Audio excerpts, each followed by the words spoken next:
Ühesõnaga peab kuidagi nuputama. Mõlema helid võtavad, sealt on kombes. Okei, olen valmis alustama.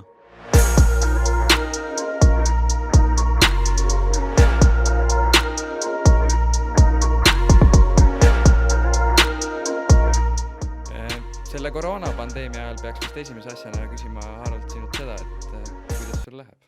Väga huvitavalt läheb, et ajastud on muutunud ja nii nagu ürituskorraldajatel on praegu väga huvitavad ajad, nii on koolitajatel ka teistmoodi ajad ja siis on vaja lihtsalt asju teha teistmoodi. Nii et ainus reaktsioon, mis meil saab olla, läheb huvitavalt, sest eks ta niimoodi kohandub ja toimib ja praegu inimesed tahavad küll koolitusi korraldada, aga see sõltub välistest asjadest. Põhimõtteliselt sa võtad niimoodi nädal korraga ja ei julge väga rangeid plaane nagu ette teha ja sa elad teadmises, et mis iganes sa oled järgmisteks mõnedeks kuudeks kokku leppinud, võimalik, et neid asju ei saa lihtsalt füüsiliselt teha, et selles mõttes ta on väga huvitav aeg, et sa pead olema nagu valmis tulema toime selliste muutustega, mis sinust endast ei sõltu.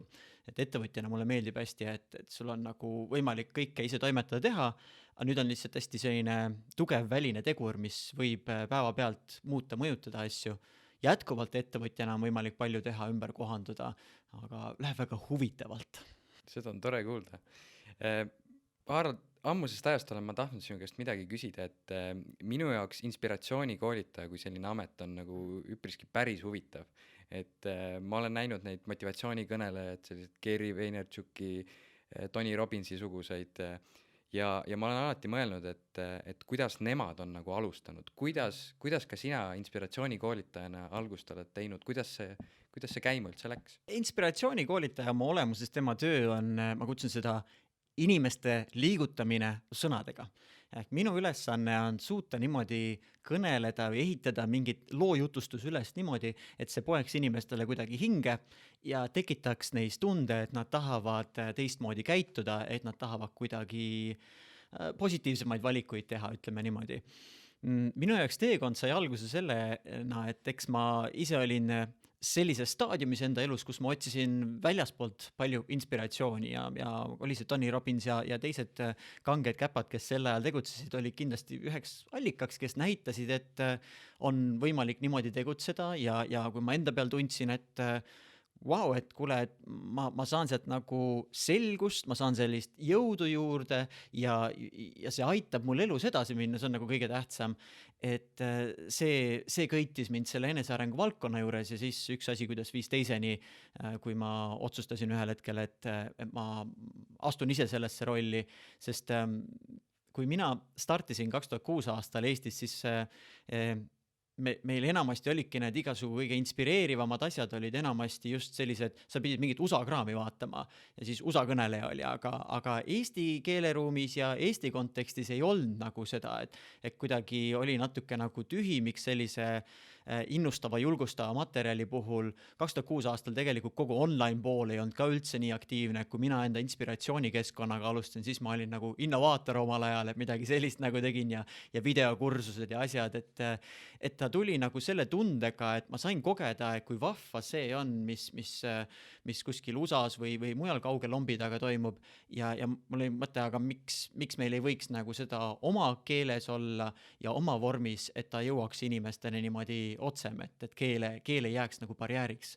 Ja sealt ta sai niimoodi otsast algusena, et hakatud liikuma. Eestis tol hetkel oli tegelikult väga vähe selliseid ameteid, et inspiratsioonikoolitajaid üleüldse praktiliselt mina ei teadnudki tol hetkel 2006 aasta, ma ei olnud endast mitte midagi kuulnudki. Kui palju sa praegu jälgid seda turgu ja kui palju sul nagu praegu sellist konkurente on või? Ja see üks asi, mis on kõige lahedam, ma mäletan, kui ma alustasin 2006 aastal, siis väga hea, et ma ei teinud koos partneriga väga põhjalikku turu-uuringut, sest tegelikult oli ka siis igasugu häid koolitajaid ja tegutsejaid, aga meil oli tunne, et ei ole nagu, et nagu mingi vaakum on turul. Ja ma arvan, et see on hea, sest kui me oleks nagu liiga põhjalikku turu-uuringu teinud ja hakkad nägema, kuidas tegelikult on on päris häid tegijaid, siis me oleksime äkki ära hirmunud ja mõelnud, et meid äkki ei olegi niivõrd vaja. Aga meil oli just see, et seda ei ole, seda on vaja ja inimesed nõuavad seda ja siis see jonnakus nagu tekitas just selle motivatsiooni, et minna ja ennast arendada ja treenida. See sisemine uskumus, et sina lähedki ja sina nagu päästadki selle asjaga seda maailma. Sest tegelikult, kui me sinna turule jõudsime, siis me hakkasime aru saama, et tegelikult üht-teist nagu on, mis sama eesmärki katavad. Koolitusturul ikka toimus väga tublisid tegijaid, seal oli, aga me leidsime seal nagu mingi sellise oma niši ja see nišš oli tegelikult isegi see muutus, see ei olnud päris see algupärane plaan, et lähme ja teeme, kas mõtlesime nagu täiskasvanutele asju, kas me avasime, et noortele on seda eriti vaja ja hästi tugev nõudlus on seal, et sa lähed sinna ja kuni sa sügavalt usud, et seda on vaja, see annab sulle seda indu, et ma muudkui arendan ennast ja ma muudkui iga päev püüdlen sinna poole. Ja siis, kui sa seal juba oled, siis sa nagu vaatad, et okei, kus ma veel saan aidata, kuidas ma saan kasulik olla, kuidas ma saan parem olla, kes mind kõige rohkem vajab. Et see esimene kahurilöök peab olema nagu sees ja siis, kui sa seal õhus oled, siis on vaja natuke nagu navigeerida. Et see oli hästi äge alustades küll, et ma nagu siiralt uskusin, et on tõeline vaakum turul, mida on vaja täita. Kui sa nüüd küsiks, et keegi mõtleb, et kas tänapäeval on vaja inspiratsioonikoolitajat, siis ma ütleks, et võib-olla ma olen lihtsalt info sees, aga see turg on kindlasti kõvasti küllastunum ja tänapäeva noorte keelebarjäär ei ole ka üldse probleem, et sa võidki seda ingliskeelset materjali tarbida. Minu jaoks ma mõnikord võib-olla ei teadvustagi, et kas ma kuulan praegu ingliskeelset või eestikeelset materjali, kui on väga põnev asi, ma olen seal lihtsalt nii sees omas elemendis, et praegu on natuke nagu seda igasugu lahendusi on rohkem ja mõelgem näiteks, kui sul on head lehed, kus sa oled seal Facebookis ennast subscribe inud, siis sealt tuleb sul võib-olla väga head materjali, mis muidu vanakooli ajal oli omane, mida inimesed jahtisid koolituselt. Nii et koolituse roll jääb eelkõige selle õhkkonna loomine, mis seal toimub, inimeste omavaheline suhtlus ja siis mingite nii-öelda maagiliste kogemuste tekitamine selles ruumis, et see on miski selline, mida natuke raske on arvuti ekraani pealt näha. Seepärast ma jälgin ka põnevusega, et mis me saame praegu online kanalites teha, et kas me saame seda päris sama kogemust nagu tuua. Et ma vaatasin, eile oli Instagramis lihtsalt mõned Araabia sõbralistis inimesed jagasid ühte videoklippi Araabia Innovatsiooni Akadeemias, kus meil oli nagu 100 inimesega saalis selline vinge energia loodud ja siis nad rääkisid, kuidas nad igatsevad seda nii ja siis mõtlesin, okei, nüüd see järgmine hooaeg kolib see kõik online, et me ei ole nagu füüsiliselt koos, et kas me saame nagu seda sama kogemus seal tekitada, sest ikkagi kui inimesed on samas paigas koos, kui nad omavahel suhtlevad, neil on mingi ühine kogemus, siis tekib nagu mingi selline meie tunne, et see oleme, meil on mingi ühine rännak, millest me läbi käisime. Aga nüüd, kui me igaüks oleme kodus seal oma arvuti taga, siis nagu tekib kuidagi nagu mina ja siis mingid teised tüübid seal kuskil nagu, et see on võib-olla see, mis see koroona aeg kõige raskemaks väljakutseks tekitab, et kuidas me saame seda ühtsust tunda, kuidas me saame tunda, ma ei tea, ta on selline natuke kirjeldamatu tunne, aga ta seisneb selles, et sa võib-olla võikski küsida, et mis vahe on inspiratsioonil ja motivatsioonil, et äkki niimoodi seletada. Motivatsioon on see, et mul on põhjused, miks midagi on vaja teha. Ma tean, et mul on vaja see ära teha. Ma tean, et mul on vaja kool lõpetada või see, ma ei tea, eksam mingile tulemusele saada. Motivatsioon. Inspiratsioon on see, et ma tunnen, et ma tahan teha. Mul ei pea nagu ratsionaalset põhjust olema, et ma tahan teha selle, et siis ma saan tolle. Vaid ma tunnen, et see on minu jaoks nii haarev ja köitev ja huvitav. Ma tahan minna sinna välja ja teha. Et see on inspiratsioon. Ja see on see, miks ma nagu iseennast just sinna inspiratsiooni suunda kallutan, et mind huvitab see, kuidas me saame inimesel luua tunde. Ratsionaalselt ma oskan sulle ära põhjendada, miks mingeid asju teha, aga minu meelest kunst hakkab tekkima siis, kui sul sa küll ratsionaalselt tead, aga sul ka päriselt tunne on järele, et jah, ma tahan. Ja minu arust siis läheb nagu asi huvitavaks, et see on nagu selle inspiratsiooni suuna puhul.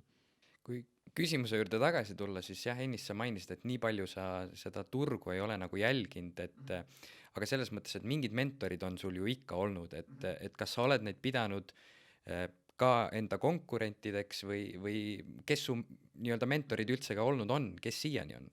eks see Eesti turg on selline maru pisike ja mingil hetkel sul ikka võib tekkida nagu tunne, et on konkurent ja noh, sa saad vaadata, kuidas on neil käibenumbrid või mingid muud asjad ja eks ikka tekib mõnikord kadedustunne, et pagana, kurat, hästi paneb, eks ole, ja nüüd on küsimus, et kas see kadedustunne nagu tekitab must epreka, et küll on kehvasti, või see kadedustunne tekitab mus, aga järelikult on võimalik.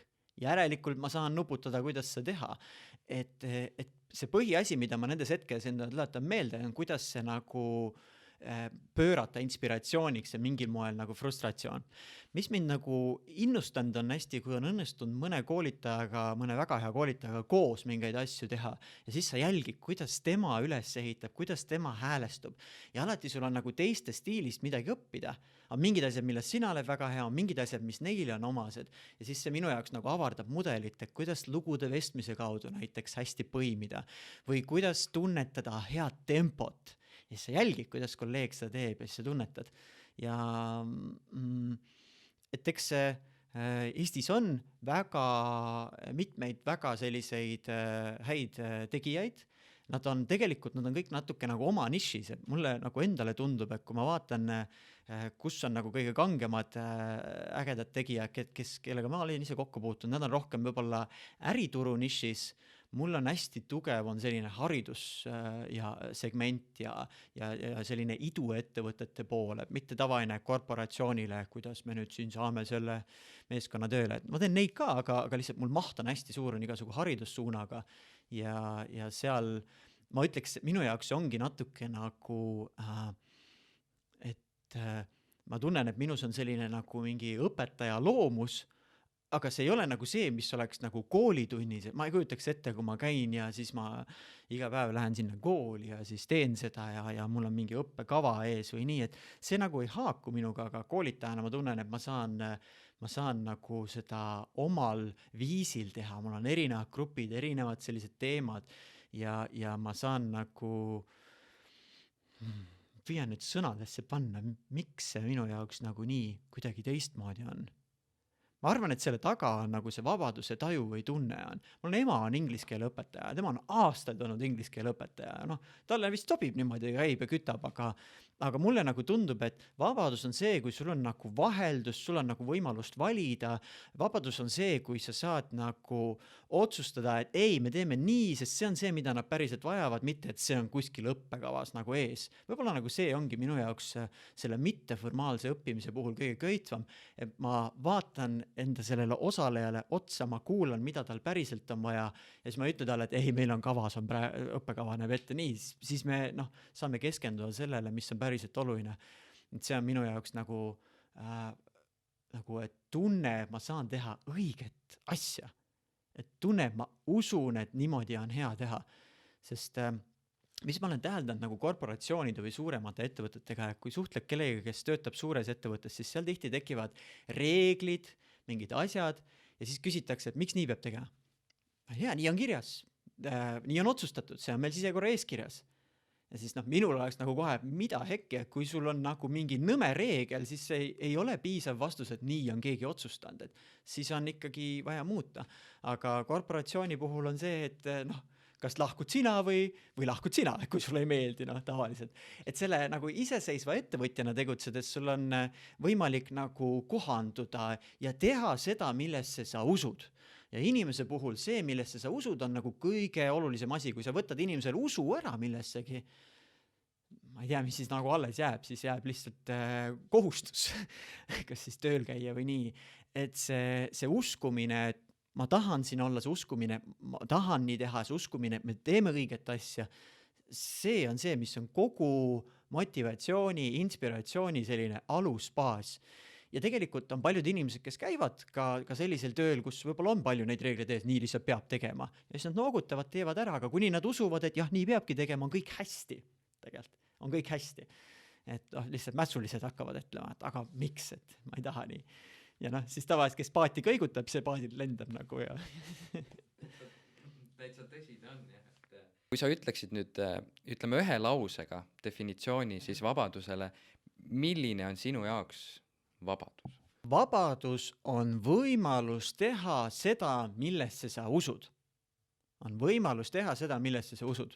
kui sa saad nagu teostada ennast igapäevaselt tehes mingit asja, millesse sina usud, siis sul on vabadus. Sa oled saanud nagu enda järgi käituda. Vabaduse vastand on see, kui sul on kohustus või sund teha midagi, millesse sa ei usu, mis sind ei inspireeri, ei motiveeri ja sa ei näe nagu põhjust, et miks see on nii. See on vabaduse vastand, siis sa oled nagu nii-öelda teises suunas.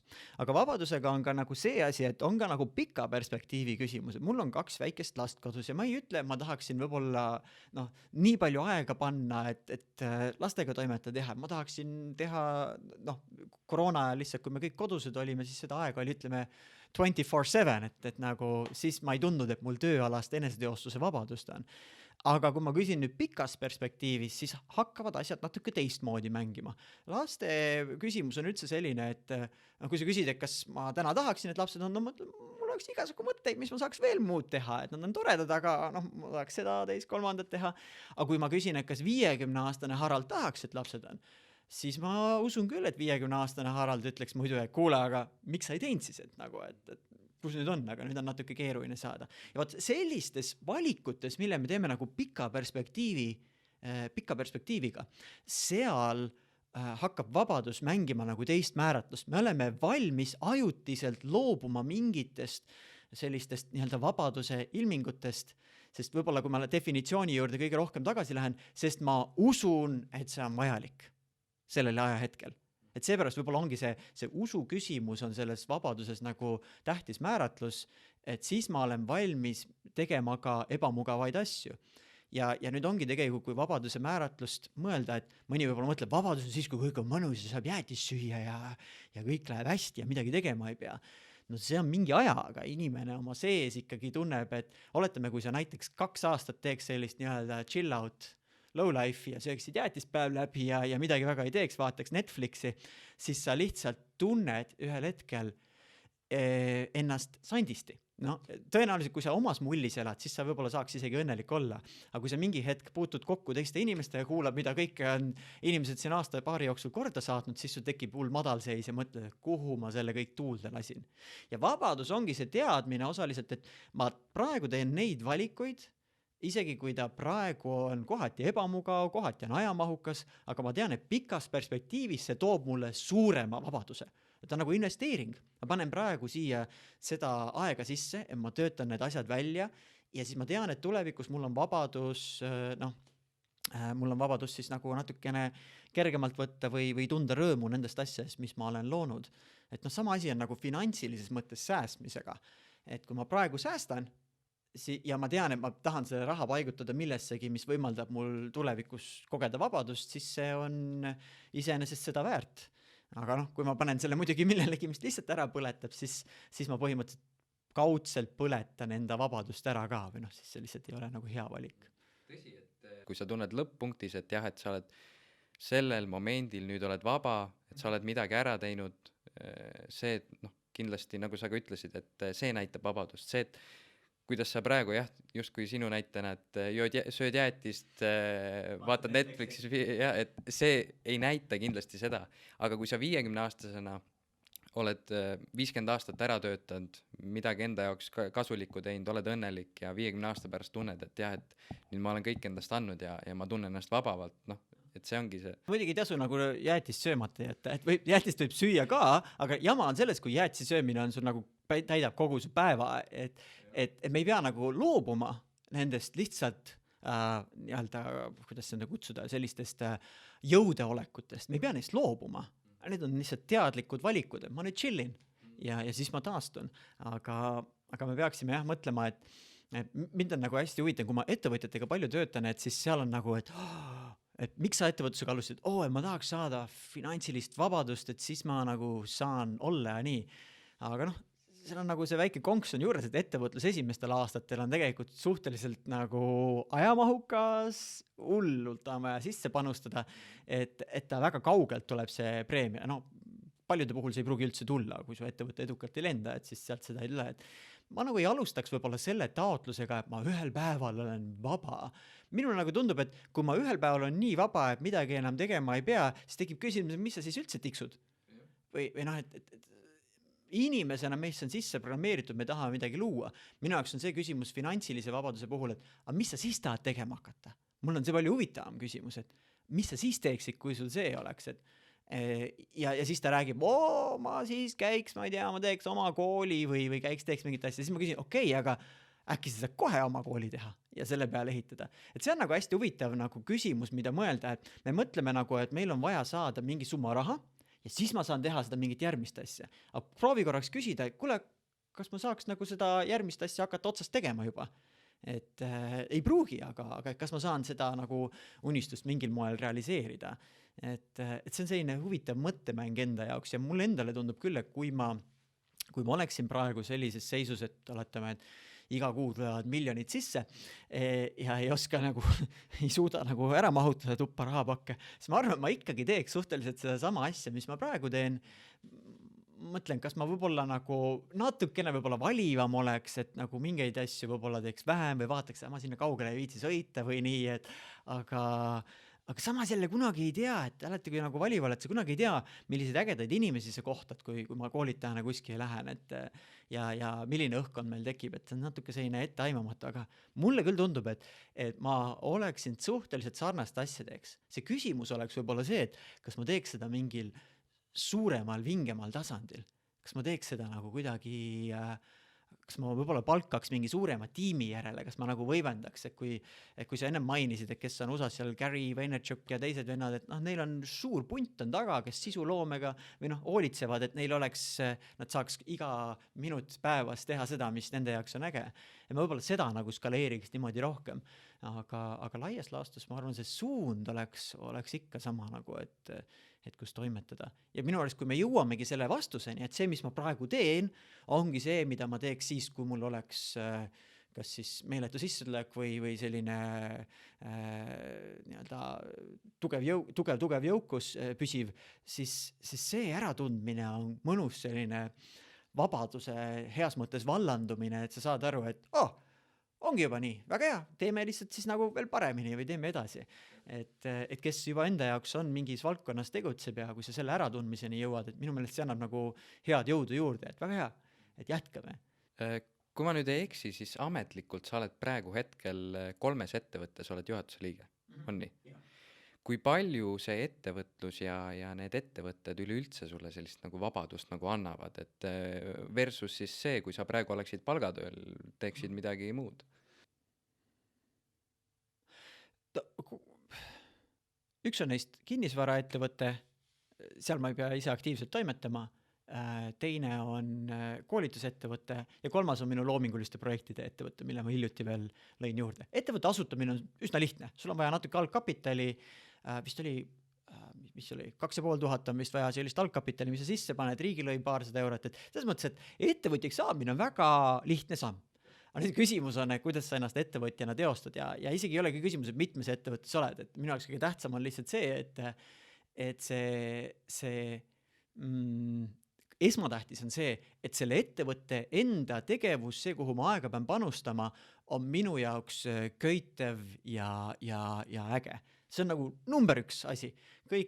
Siis on nagu järgmine on siis kasumlikkuse element ja minu jaoks on nüüd elustiiliga nõnda, et ma olen kuidagi nagu, ma ei tea, võib-olla kasvanud sellises peres ülesse, kus kuidagi nagu pigem ratsionaalselt vaadatakse neid asju ja kui ma valin endale midagi, on ta siis sõiduvahend, on ta kodu, siis ma vaatan nagu mingid hästi tähtsad asjad, mis minu jaoks peavad väga korralikud, väga head olema ja et need on paigas. Aga ma ei kaldu nagu sinna üleliigsele luksusele, ma ei tea, mõni päev vannitoas oleks mingi kuldsekraanid ja nii. Mul on nagu jumala savi, ma käin seal pesemas, see peab kena välja nägema, see peab hea olema, see peab hästi töötama, eks ole. Et selle näitega. Ja nüüd, kui see elustiil nagu niimoodi üles ehitada, et sul ei ole nagu selliseid väga nagu raiskavaid harjumusi, siis sa suudad päris palju säästa, kui sa ettevõtja oled, sest ettevõtjana sa suudad tulu suurendada, nüüd kui sa suudad sellest tulust palju säästa, siis sul tekibki vara, millega sa saad endale lubada endale kodu ja sõiduvahendi või mis iganes see sinu jaoks on. Aga minu meelest see, mis vabadust seal annab, on see, et kui sa suudad nagu mitte olla selline, kes ihaldab tingimata väga luksuskaupasid. Ratsionaalse inimesena minu jaoks luksuskaubad on suur raiskamine. No, sama funktsionaalne asi, oletame see mikrofon siin. Oleks kullast tehtud mikrofon, maksab 100 korda rohkem ja on cool. Joo, savi. See mikrofon, kuni ta töötab, on korras, eks ole. Olgu ta parem mingi, ma ei tea, muu kvaliteet, eks ole. Ja nüüd, kui sa nagu niimoodi lähened, siis võta korraks nagu metafoorina, kujuta ette, et sul on üks ämber. Ja see ämber on sinu nagu selline jõukuse ämber. Ja mida rohkem sa suudad säästa või mida rohkem sa investeeringut sisse toovad, seda rohkem jõukus sinna ämbrisse koguneb. Nüüd sinu tarbimisharjumused määravad, kas selles ämbris on augud või mitte. Ja kas seal on suured, rämedad, rõvedad augud või seal on nagu sellised natuke imbub kuskilt välja. Et minu lähenemine on see, et see ämber peaks olema niimoodi üsna korralik ja mitte eriti läbilaskev.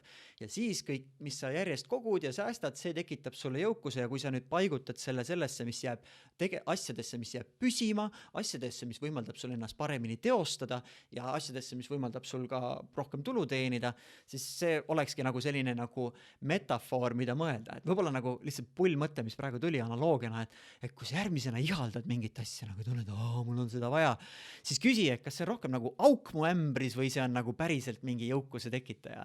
Et kui ma noortele teen sellist ettevõtlikkus algajatele sellist seminari, et siis seal on üks mõtteviis, mis ma panen neid mõtlema, et kas võtame mingi objekti ja küsime, kas see on kulu või investeering. Ja siis nad mõtlevad, no see on kulu, miks on kulu? No, et ma ostan selle mingi PlayStation 4 ja siis ma ülejäänud aja kohe mängin sellega ja siis ma ei saa mingeid muid asju teha. Teine vend tagares ütleb, ei, see on investeering, et ma hakkan tegema gamingu videoid ja ehitan mingi tööstuse industry ülesse, kus ma saan sellega teenida. Nii et hakka nagu vaatama asjade puhul, et kas see on kulu või investeering. Ma ei tea, ühe laheda näitena. Mul on selline asi, et mulle meeldib, kui mul on olemas enda tehnika. Kaamera, mikrofonid, igasugu asjad, et ma saan nagu teha saateid, live streame, igasugu asju. Aga ma iga päev ei pea neid kasutada, mul ei ole neid tegelikult kogu aeg vaja. Ja siis ta tegelikult mõnes mõttes on natuke nagu kallis lõbu. Ja kuna mulle ei meeldi kallis lõbu, kuna ma olen ratsionaalne inimene, siis ma rendin seda tehnikat välja ja teenin sellega raha, et sisuliselt suures plaanis ma saan lõpuks selle tehnika raha tagasi ja siis mul lihtsalt on selline tore võimekus, suutlikkus. Või mul on vabadus minna ja luua. Võt see on see, mis minu jaoks mindsetina nagu köidab. Mul on vabadus otsustada, et täna tahaks midagi head salvestada. Ja siis mul on olemas, ma saan minna, seda teha, et see on äge vabadus. Aga ratsionaalne meel minus ütleb, et Harald, kütta veel niimoodi, et sa nagu rohkem pitsitaks sellest välja, ehk siis ma olen selle jaoks nagu teinud sellise rendisuuna ka, näitena niimoodi. Ja kui sa niimoodi nagu jälgid, siis ongi, raha tuleb nagu rohkem peale, kui kulub ja see ongi tegelikult sellise nagu rahalise jõukuse baas, mis omakorda viib ka, tegelikult suures osas ikkagi määrab ka vabadust ennast. Et kui sul rahaliselt on korras, siis sul on nagu elus vähem stressi ja sul on nagu vabadus teha neid asju, mis sa tahad. Sest sul ei ole nagu hirmu, et kas ma nüüd elan ära või mis juhtub, kui on nõnda. Mulle isegi meeldib enda säästude puhul vaadata seda, et ma vaatan, et palju mul reservi on, siis ma küsin, et mitu aastat ma saaksin nendest reservidest elada, kui ma jätkaks sama elustiiliga. Ja siis arvutad välja, et mitu aastat on ja siis vaatad, kuule, Harald, chill, et ära praegu pabla, et koroona tuli peale ja palju koolitusi on nagu vahepeal ära jäänud või nii, et sa saaksid siin mitu aastat nagu jäätis süüa Netflixi vaadata nii-öelda, mitte et see oleks minu meelest nagu hea ajakasutus, aga et ja siis see on hästi huvitav küsimus, kui sa saad aru, et et kuule, ma saaks nagu mitu aastat olla nii, et ma tegelikult ei peaks üldse tööd tegema ja siis sa küsid endalt, et mis sa tahaks teha? Ja siis see nagu paneb mõtte niimoodi käima, et võiks teha sellist loovasja või võiks uurida sellist asja. Uurimine näiteks on üks selline valdkond, kui ma praegu on see minu elukutse raamat ilmus ära, siis on mul küsitud, et Harald, mis järgmine raamat on, siis praegu mulle tundub, et järgmine raamat on Tulevikukindel on selle nimi ja uurida seda valdkonda, kuidas inimene suudaks hästi kohanduda ja väga muutlikes oludes suuta uus valdkond leida, seal väga heaks saada ja seal tegutseda. Et see tundub minu jaoks üks nagu kõige olulisem valuuta, mida enda juures arendada. Kui sa küsiks, mis oleks kõige olulisem oskusomadus, ma arvan, see oleks üks nendest, et sa suudaks vastavalt oludele leida selle uue väljundi ja treenida ennast nii heaks, et sa saaks mingit väärtust pakkuda seal. Ja siis ongi nagu lahe mõte, et hei, kuule, et tegelikult kui sa tahad, siis sa saaksid nagu researchi teha. Ja nüüd see mõte rahustab mind selle mõttega, et kui näiteks füüsilised koolitused jälle pannakse, bännitakse ära, canceldatud, siis see mõte et mul oleks võimalik tegelikult sellel ajal tegeleda oma uurimustööga, see tekitab mul nagu sisemist rahu, sest muidu ma hakkaks võitlema nagu mida, me peame saama jagu, aga et ta tekitab nagu sellise, okei, väga hea, siis on võimalus mul midagi muud teha. Et kui koroona sisse tuli nüüd kevadel, siis ma salvestasin mitu e-kursust ära, mille jaoks ma muidu ei olnud mahti, et seda teha, sest ma olin nagu pühendunud ja energia läks nende koolituste läbiviimisele, ettevalmistamisele ja nendest puhkamisele. Koolitustest on vaja puhata ka, et minu jaoks on ala, kui ma panen ühe päeva kange koolituspäeva ära, siis ma tegelikult tahaks ühe päeva lihtsalt puhata. Lihtsalt nagu taastuda, et siis ma olen nii palju nagu endast välja ära andnud ja see on vaja kuskilt nii-öelda loodusest või kuskilt tagasi sisse ammutada. Et see on niimoodi suunana. Nüüd ma panin sulle päris mitu kihti ühele küsimusele. Suu jääb täitsa lahti, et aga seda on väga hea kuulata, ausalt, et väga hea on vaadata, et kui sa oled oma hingega asja juures, sa teed reaalset tööd, mis sulle meeldib teha, sa teenid sellega veel lisaraha, mida siis enamat ikka tahta, et selles mõttes, et see on kindlasti üks võib-olla edu saladus, leia endale enda kirg, muuda see nii-öelda enda sissetuleku allikaks ja muud võib-olla pole vaja. Ja see kire juures on see kutsumuse komponent ka, et sa tunned, et sa teed midagi, mida on maailmal vaja. Nagu ma enne ütlesin, et kui ma alustasin, siis mul oli suur uskumus, et seda on hädasti maailmal vaja. Ja kui see usk on ka olemas, siis sa liigud edasi, sest kirg võib olla, ma armastan jalkat mängida lihtsalt, aga siis on võib-olla ennast teostada veidi keerulisem, aga kui sa küsid, kuidas ma saaks kirega kasulik olla teistele, vot see ongi nagu võti. Leia oma kirg ja ole kasulik teistele. Ja küsi raha selle eest siis, kui sa piisavalt heaks saad. Alguses võib-olla on nagu raske, aga kui sa piisavalt heaks saad, et seepärast ongi oluline, kuidas treenida ennast nii heaks, siis sa saad selle eest küsida endale sissetulekut ja mida paremaks sa saad, seda rohkem sa julged küsida. Ja siis ühel hetkel sa võib-olla avastadki, et oli selline valdkond, kuhu sa sisenesid, mis ei ole võib-olla nii tasuv, aga kuna sa teed seda hästi ja see on kasulik, et siis ta saab nagu toimida. Ja tegelikult selle valdkonna puhul hea oleks nagu küsida endalt, et mis on see valdkond, kus ma oleks valmis nagu mitu aastat nagu pühenduma ka. Kui väga noor oled, sa ei pruugi nagu üldse teada. Mul ei ole nagu mingi kogemus, kuidas ma tean, millele ma tahan pühenduda. Ma ei ole midagi proovinudki. Aga kui sa oled jõudnud mingisse selline, sa oled juba mõned aastad mingeid tööasju proovinud, teinud ja nii, sa oled aru saanud, et mis sulle korda läheb, mis sulle korda ei lähe, siis võiks hakata nagu tunnetama, et mis on üks valdkond, kus ma oleks valmis näiteks vähemalt 5 aastat pühenduma. Ja ma ütlen 5 aastat sellepärast, et saab ka lühema ajaga üsna heaks, aga 5 aastat on võib-olla selline aeg, kus sa jõuad sinna, kus sa tunned, et see asi nagu toimib. Saab ka kiiremini, et ole, mis strateegiat kasutada, aga et tekib nagu teatav küpsus, oletame umbes selle 5 aastaga. Ja kui sa ei ole valmis võib-olla 5 aastat seal olema või kahtled, siis sa võib-olla ei ole valmis ka nii palju tööd tegema, et seal liikuda, aga et siis ta hakkab kuidagi nagu ise toimima. Selge. Et ma olen täitsa nõus sinu mõtetega, aga minnes edasi teema juurde, mis ma juba ennist küsida tahtsin, aga küsin siis nüüd, vabanda väga Harald, aga ma ei ole sinu ja Roland Tocco raamatut veel lugenud. Kuidas nii? Aga kas sa saaksid mulle ja meie vaatajatele siis natukene lähemalt rääkima, et millest see raamat siis räägib, et minu elukutse koos Roland Toccoga juba müügis, mis seal ridade vahel toimub? Mitte lihtsalt müügis, meil on esimene tiraaž on täiesti välja müünud, mul on praegu ainult näputäis raamatuid alles, meil on defitsiit tekkis vahepeal. Raamatupoed tahtsid nii palju, et ma pidin kõik oma varud pidime ära andma. Ma ütlesin, ei, osasid ma ikkagi jätan, et mul midagi oleks, kui hädasti on vaja. Aga minu elukutse on siis raamat, mille me kirjutasime koos Roland Toccoga. Me jaotasime selle raamatu nagu kirjutamise sellisesse 2 rolli ja leppisime kokku, et mina hoolitsen selle eest, kuidas lugeja võiks aru saada, kuidas see oma mingi kirg või kutsumus üles leida. Ja Roland hoolitseb selle eest, et kuidas ronida sealt aknast välja lüüa uks jalaga lahti ja hakata tegutsema. Isegi siis, kui sa veel ei ole eriti hea. Ja ma arvan, et see on selline lahe kombo saanud, sest see esimene pool paneb sind hästi sügavuti mõtlema ja ajas rändama ja mõtlema, et kui ma nüüd 80 olen, mis ma tahaksin oma elus näha ja torgib sind väga valusate küsimustega. Selle minu poole eesmärk on sind natuke nagu mobiliseerida ja teha midagi sellist, millest sa päriselt hoolid. ja päriselt hoolib mitte ainult täna, vaid ka nagu pikas perspektiivis.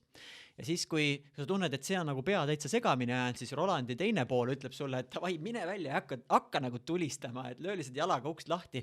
Jah, sa sakid selles, aga mine roni lavale, hakka otsast pihta. Ja no Roland jagab igasugu lugusid, kuidas tema nagu enda neid ettevõtmisi on lihtsalt hakanud tegema ja kuidas ta on veerenud. Ja sealt tuleb kokku selline huvitav kombo. Ehk sealt tuleb nagu selline sügavuse kombo, sealt tuleb selline nagu võtta ette, hakka pihta kombo, mida võib-olla harva koos leiab, sest tavaliselt sul ongi nagu kas mingi väga tiip asi või mingi selline väga jalaga tagumiku asi, aga siis inimesed ei teki nagu sul seda sügavat pühendumust ja sellist teadlikkust, et mida ma valin ja teen. Et ma arvan, see on see huvitav kombo variant, mis eelkõige nagu võib-olla kõige rohkem oleks väärtuslik kuskile keskkooli õpilane peaks seda kindlasti lugema, et ma igatsen, et mul oleks olnud selline raamat, kui ma keskkoolis käisin, äkki isegi põhikooli lõpuklassis. Ja teine, kes sihtgruppes, kelle tasuks seda lugeda, on need, kes on elus näiteks, oled sa mingi, ma ei tea, 30-sine, 40-sine ja siis tunned, kuidagi nagu vajub ära see värk, et teed mingit asja, oled aastaid teinud nagu toimib, aga see ei ole see, nagu midagi on puudu, aga sa ei tea ka, mis see on puudu ja sa ei tea ka, et mis ma siis tahaksin üldse muud teha, et sul ei ole nagu paremat visiooni, aga see olemasolev visioon ei rahulda sind. Ja siis see on see koht, kus vähemalt nagu me see raamat oleme disaininud, et aitaks sul nagu vaadata enda elule peale ja teha mingeid julgeid samme selle praeguse nii-öelda halli tsooni kõrvalt, et katsetada, eksperimenteerida ja vaadata, kuhu see läheb. Et on ta siis noorele alustajale või sellele, kes tahaks natukene, me kutsume seda kirehoolduseks, et kes tahaks kirehooldust teha. Hooldus on see, et autoga käid vahepeal hoolduses, on vaja õli vahetada asju, sõidab ju põhimõtteliselt, pole hullu, on ju, aga sa tegelikult ei näe mootori sisse, käigukasti sisse, kärutad edasi, aga autoga võib olla see, et kui sa hoolduses ei käis ühel hetkel, sa pead minema remonti. Hoolduse point on see, et ma tegelen asjaga siis, kui ma veel ei ole nagu päris nagu põhjas, sest natuke keerulisem on, kui sa päris nagu niimoodi päris nagu jamaks ära läheb, kuidas ma siis august välja roin. Saab ka, aga tundub, et lihtsam on natuke alustada siis, kui sul on näiteks see natukene koormav töö, aga mis toob sulle sissetulekut on kõrval, sul on väike tagala, siis hakkad katsetama seda enda uut mingit huvitavat suunda. Ja vaatad, kui see uus huvitav suund läheb käima, siis võib-olla kogud natuke rasva ja hüppad vaikselt sinna üle ja sa lähed nagu sujuvamalt. Aga mõned võib hakka teha niimoodi, et ühel päeval lööd ukse kinni ja sul pole aimugi, mis ma tegema hakkan ja küll ma järgmise 6 aja jooksul välja mõtlen, mõne jaoks toimib ka nii. Mulle meeldib nagu pigem nagu teadlikult läbi mõelda, mul on nagu stsenaarium, et ma ei ole ise ennast leidnud nagu sellises staadiumis enda elus, et kus nüüd on küll täiesti pekkis, nagu, et kui kuulad mõne inimese nagu lugusid või kuhu ta parasjagu on sattunud, et kas siis finantsiliselt või suhetes mingi asi on nagu täiega lörris, et mina olen nagu alati püüdnud nagu ennetada neid asju, sest mulle tundub, et neid on natukene parem ennetada kui see, et siis päriselt selles olukorras olla. Ja ta muutub oluliseks ka siis, kui 2 poisi isa olen, siis ma nagu peangi läbimõeldud valikuid tegema, et tagada mingi nagu kindlustunne ja mingid valikud selles mõttes, et see kaasneb siis, sa praegu veel oled niimoodi täitsa iseseisev, aga jah, kui lapsed kunagi tulevad, siis hakkad valikuid teistmoodi tegema. Kui nüüd põhikooli või keskkooli õpilane tulebki nüüd sinu juurde ja küsib, et nii-öelda sinu osa kohta enne, kui ta on sinu raamatut lugenud, siis mis sa ütled, kuidas siis leida enda kirg? See võtmesõnum on seal eelkõige see, et simuleeri enda tulevikku läbi, mängi läbi mingeid olukordi, proovi erinevaid asju ja kirjuta, reflekteeri enda üle hästi palju, et ma saaksin aru, mis mu sees toimub. Et selline lihtne noor läheb ja proovib, mulle ei meeldinud see, mulle ei meeldinud too, aga kas sa õppisid sellest kogemusest midagi? Ehk selle minu suund on, ta kannustab sind rohkem reflekteerima, et sellest ühest kogemusest, kus sa käisid, võiksid sa saada väga õpetliku kogemuse. Et käid seal Go Workabitiga laog kuskil purkeriiulisse, vaatad, et nõme oli, ma ei tahaks seda teha. See ei ole piisav, sa veetsid päeva midagi tehes ja nüüd, kui sa reflekteerid selle üle ja mõtled, mis ma seal nägin, mida ma teistmoodi teeks, mida ma enda kohta õppisin, mida ma uut avastasin, siis see kogemus muutub palju väärtuslikumaks. Ehk üks oluline sõnum sellest minu osast on, et ole teadlikum enda kogemustest, valikutest, tegevustest ja õpi nagu sellest võimalusest rohkem, sest mõnes mõttes, kui sa lihtsalt käid ja katsetad, siis sa natuke lased tuulde õppimisvõimaluse. See on ju kogemus, sealt on võimalik midagi midagi niimoodi avastada.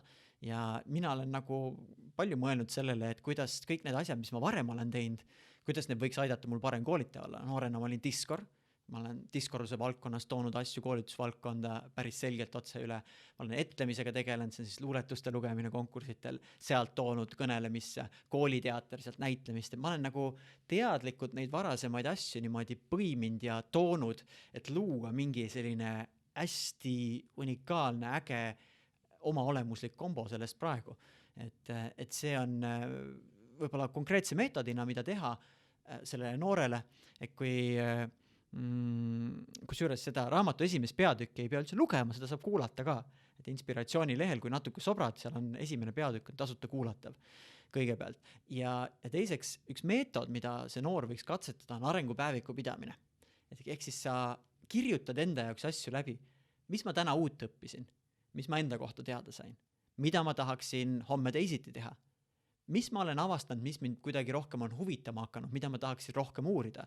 Et esitades endale selliseid küsimusi, me kiirendame enda arengut. Et ei juhtuks seda, et me oleme nagu, võib-olla, mis mind nagu sellise tavapärase kooliprogrammi juures häirib, et meil on nagu mingi programm on ees, tunnid, ja siis me nagu sõuame sealt läbi niimoodi või kuidagi nagu lainetame läbi. Aga kui sa hakkad reflekteerima oma kogemuse üle, siis sa hakkad küsima, et kuidas ma tahan, et oleks, mis ma tahan teistmoodi teha. Ja sa hakkad nagu ise kujundama seda protsessi. See on tegelikult väga hea nõuanne, et mina usun ka nagu väga sellesse, et tegelikult, et kui üldse midagi teada saada või see kirg leida, et selleks tuleb eelkõige proovida. Aga mis sina arvad, et kui kaua siis see nii-öelda see noor seal Go-Workabitist võttes purgi avamist siis nii-öelda harrastama peaks, et ta tunneks sisimalt ära, et okei, et nüüd on see läbi, et nüüd kõik aitab või siis vastupidi, et nüüd see meeldib mulle. Et mis sa arvad, milline võiks see ajavahemik olla, millal ta peaks nii-öelda? Ajavahemikku ma võib-olla sõnumina annaks selle kõige olulisem, et isegi kui sa praegu oled kuskil tõstab purki ja sulle tundub nagu, et see ei ole sinu annete parim rakendus, siis endalt küsida, aga kuidas ma saaksin selles rollis, kus ma olen ennast paremini teostada. Mis ma saan siin teistmoodi teha? Saan ma kuidagi ekstra miili minna? Et meil oleks nagu seda ohvri mentaliteeti, et ma olen siin, see on nõme asi, aga no ma vaatan oma tunnid kokku ära ja nii. Sest sellega me ju ei kasva. Et me kasvame siis, kui me oleme, me teeme nagu mingi, ma ei tea, võtame mingi koristaja töö, ma pean seal käima kogu aeg ja pühkima nii, aga ma saan inimesena olla siiski väga vahva inimene. Nende inimestega, kellega ma kokku puutun, ma saan nendega võib-olla vestelda, nendele midagi ekstrat luua. Et alati mõtle, et mida iganes ma teen, pane sinna armastus ja kvaliteet sisse, sest kui see ei vääri sinu armastust, et sinna sisse panna, siis võib-olla sa ei peaks seda tegema. Et nagu kui sa tunned, et see asi ei vääri minu armastust, siis on vaja midagi muud leida. Ja kui sa ei leia midagi, mis vääriks sinu armastust, siis on vaja mõelda, et mis su armastus on. Siis on vaja korraks nagu endasse vaadata. Et kui me nagu näeme, et väljast kuidagi asjad üldse ei toimi, siis on vaja korraks pöörata sisse, et kuule, mis värk on? Mis ma tegelikult tahan? Mis minu jaoks päriselt oluline on? Et kui me nagu siia korraks sisse ei pööra, siis meile tundubki nagu, et miks väljas ei tule võimalused nagu kaela, aga see vastus tavaliselt on see, mis teistmoodi peaks olema. Et kas see väärib minu armastust sinna sisse panna ja minu meelest mis iganes tööd me teeme, et pane sinna see hoolivus, sinna see armastus sisse, sest üldse, mida me maailmas teenustes ja töötajates kõige rohkem vajame on keegi, kes on oma hoolivuse sisse pannud ja teeb midagi head. Me ei vaja inimesi, kes käivad ja midagi teevad lihtsalt ja lihtsalt teevad, sai tehtud nagu. Me vajame neid, kes teevad seda hästi, kes teevad seda niimoodi, et sa vaatad ja see on nagu, sa nagu, et sa oled seda hästi teinud ja sa kirega võid tõesti teha, sa võid teha väga mustasid, ebameeldivaid töid, aga kuni sa suudad seda kirega teha teadmisega, et ma teen selle praegu ära, ehitusvaldkonnas kindlasti on selliseid, mis on mustad ja vastikud tööd ja võib-olla mingid hullud need laki, lõhnad ja muud asjad, aga kui sa nagu ise siiralt usud, et ma tahan luua inimestele ilusa keskkonna ja ma tahan, et kui nad tulevad ja selles ruumis elavad ja siis nad näevad, et see on hästi tehtud, et ei ole nagu mingeid laike kuskil või nii. Et me vajame rohkem neid inimesi, kes paneksid selle armastuse sellesse, mis nad teevad, sest sealt sünnib üldse mingi nagu väärtus, et miks me seda teeme. Et minu arust oli mingi selline hea ütlus kuidagi Khalil Gibralil või midagi sellist, et kui sa et kui sa ei suuda armastada seda, mis sa teed, et siis põhimõtteliselt mine ja kerja kuskil või nii nagu. Et ma tean, et see on nagu karm sõnum ja võib-olla on, kui keegi on selles olukorras, kus tal ongi see olukord ja siis tundub, et no mida hekki, et Harald siin ülbitseb niimoodi, aga, aga äkki kuskil on see armastus nagu paremini rakendunud, et kuhu ma saan oma nagu hinge sisse panna. Ja ajutiselt võib see ära kaduda, aga kui pikas perspektiivis ma teen midagi ja mul on ammu see hing seal kadunud, siis on vaja see uuesti üles leida või siis on vaja midagi muud teha nagu. Ja mina näiteks ka, kui ma tunnen, et mul nagu koolitajana tööna olles nüüd mingi üle 1000 koolituse läbi viinud ja 14+ aastat seal nagu tegutsenud, siis ma tunnen ka vahepeal, et natuke nagu rutiinseks muutub ära. Ja siis ma võtan enda jaoks mingeid uusi suundi või valdkondi natuke juurde, kus ma katsetan. Et ma hoian sellega enda nagu meele värskena. Et uued asjad tekitavad must kirge, sest minu üks võtmekire tegur on õppimine ja areng. Kui õppimist ja arengut ei toimu, kui ma iga päev lähen ja ma suudan jääda mugavustsoonis teha selle vana luuletuse ära, siis ma ei kasva, mul ei ole kirge selles. Seepärast ma võtan enda jaoks mingit uut suunda. Et mingit uut suunda kõrvale või siis vaata, kuidas ma sellel praegusel asjal saan teha. Või vaatle näiteks, kas on äkki selles kohas, kus sa töötad, kas seal on äkki inimesi, kes teevad seda kirglikult. Mida nemad teevad teistmoodi. Intervjueeri neid. Küsi, miks nad teevad asju nii, mis nende jaoks oluline on, mis nende mõtteviis on. Proovi nagu mõtteviisile pihta saada.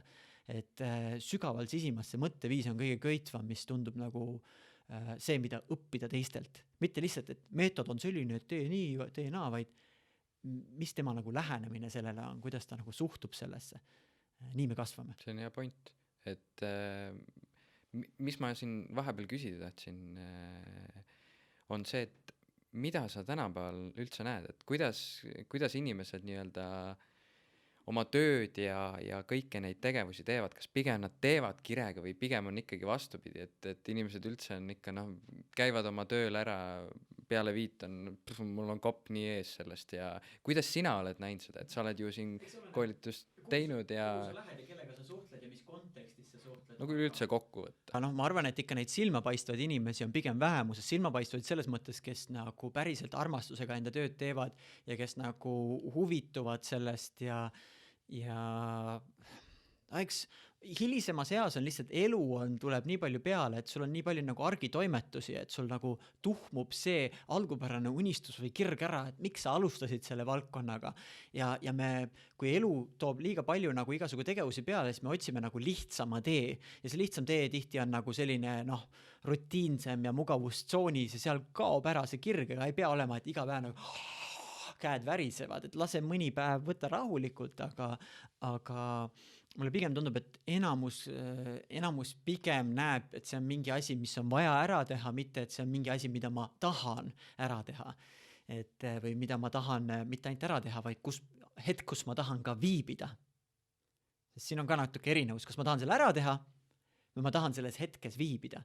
Et kas ma tunnen, et ma selles tööl olles, kas ma tahan siin kohal olla või lihtsalt, et ma tahan selle päeva ära teha ja et siis mul on ta korras, et enda jaoks niimoodi jälgida ja võib-olla arutada kolleegiga, lähedaste inimestega, miks sa üldse valisid selle, mis on sinu jaoks seal tähtis, kuhu sa tahaksid liikuda ja võib-olla otsida sealt enda kollektiivist ikkagi neid inimesi, kellel silm särab ja veeta nendega rohkem aega. Sest kui sa veedad nende tüüpidega aega, kes on nagu destruktiivsed või kes kiruvad, et ülemus on jobu ja meil on üldse nõme asutus on ja üldse ma ei tea, kõik mis pahad on, siis sa hakkadki tundma, et tõesti ongi jobu ja ongi nõme asutus, eks ole, aga see ei pruugi üldse reaalsus olla. Et võib-olla kui sa tunned, et kuidagi ära hakkab vajuma, siis kõigepealt vaata, et kas sa saad kollektiivist suhelda natuke mingi teise ringkonnaga. Ja kui sa oma kollektiivist ei leia, siis leia nagu mingeid ringkondasid, kus on inimesed, kellel on unistused, kellel on nagu huvi kuskile edasi liikuda. Minu arust üks vahva asi on näiteks noortekoda või mingid vabaühendused, kus tulevad inimesed kokku, et vabatahtlikult midagi toredat ühiskonnale kasulikku teha.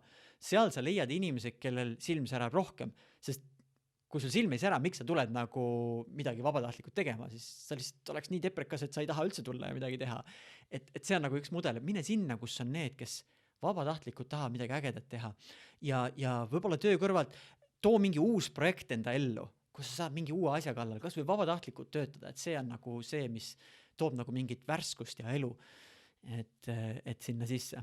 Ja muidugi kellel lapsed on, siis see on kõik keerulisem, et pärast tööpäeva ei ole nagu väga palju aega, et neid loomingulisi projekte teha, aga seal on siis see mudel, et kas ma saan äkki lapsega koos midagi teha, mis mulle meeldib, mis minu jaoks on äge, et minul on näiteks, et noh, ma tean, et mul on lapsega vaja nagu palju aega koos veeta, et see käib osa paketi juurde, see on isa roll, eks ole, ja siis ma küsin, et aga mida mulle meeldib teha? Ma mäletan, mulle noorena meeldis legodega mängida. Selge, siis paneme auru sinna, et meil oleks ägedad legod, me saame nendega mässata, ehitame jälle midagi, mulle meeldib, ma saan midagi uut leiutada ja varem poiss oskas eelkõige neid lahti võtta, nüüd ta oskab ka ise ehitada. Et siis ma vähemalt, kui ma nagunii pean seda tegema, ma toon nagu sinna mingi nauditava kvaliteedi sisse ja ma teen seda enda viisil. See on see vana hea Frank Sinatra lugu, et I did it my way. See on see üks Rumeenias käies oli üks vahva, üks inimene, keda ma kohtasin, rääkis, et kui ta on, mis ta on, 70 on oma juubelil, siis ta paneb selle, laulab seda Frank Sinatra I did it my way laulu ja ta võiks tunda, kuidas ta on elanud elu nagu oma tingimustel, ta on teinud seda omamoodi. Ja see on samamoodi, et kui sa näiteks pead olema lastega koos, nii-öelda babysittingut tegema, siis tee seda enda moodusel. Tee seda endale huvitaval ja omasel moel, sest muidu sa oled nagu ohvri mentaliteedis seal. Ja kui sina oled õnnetu, siis need teised osapooled on ka õnnetud. Aga kui sa teed endale huvitaval moel, sul on põnevam, peegeldub tagasi, kogu interaktsioon, kogu kvaliteet, kogu see tund, mis oli, muutub hoopis paremaks ajakasutuseks. Mitte selleks, kus sa mõtled, millal see tund läbi saab, eks ole.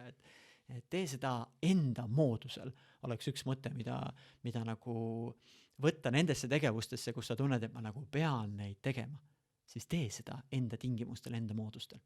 Kas sinu jaoks on see üks koht meie ühiskonnast, mida peaks kuidagi muutma just selliseks, et inimesed nagu tunneksid, et reaalselt, et ma nüüd teengi neid asju nii, nagu mulle meeldib teha, mulle meeldib hauda kaevata, mulle meeldib ükskõik mida teha. Kas see on üks koht, mis meie ühiskonnas vajaks parandust ja kust see võiks üldse peale hakata? On sul olnud ideid selle kohta, mingid mõtteid?